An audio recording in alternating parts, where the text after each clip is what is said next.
शिक्षक और विद्यार्थी। एक शिक्षक अपने विद्यार्थी को समझा रहा था कि हमें कुदरत ने जो कुछ दिया है उसे हमें सही तरीके से इस्तेमाल करना चाहिए, उसकी हिफाजत करनी चाहिए और यह ध्यान रखना चाहिए कि हम किसी तरह उन्हें नुकसान ना पहुंचाएं। नदी, पर्वत, पेड़ पौधे, जानवर, यह सभी कुदरत की देन है और हमें उन्हें सुरक्षित और संरक्षित करना चाहिए। कुछ विद्यार्थी इस शिक्षक की बात से सहमत नहीं थे। उनका कहना था कि कुदरत ने यह सब हमें इसलिए दिया है ताकि हम उसका भरपूर इस्तेमाल किया जा सके।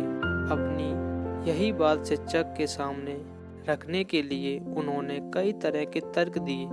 शिक्षक को लगा कि सीधी बात विद्यार्थी समझ नहीं पा रहे हैं, इसीलिए शिक्षक ने एक छोटी सी कहानी के जरिए उन्हें यह बात समझाई। शिक्षक ने कहा, एक बकरी के पीछे कई सारे शिकारी कुत्ते पड़े हुए थे। बकरी जान बचाने के लिए दौड़ रही थी।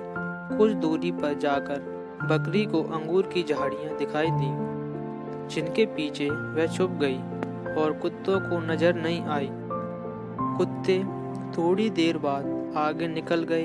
बकरी को जब महसूस हुआ कि अब उसकी जान कुत्तों से छूट गई है तो उसने राहत की सांस ली। बकरी वहीं खड़े खड़े उन झाड़ियों के पत्तों को खाने लगी।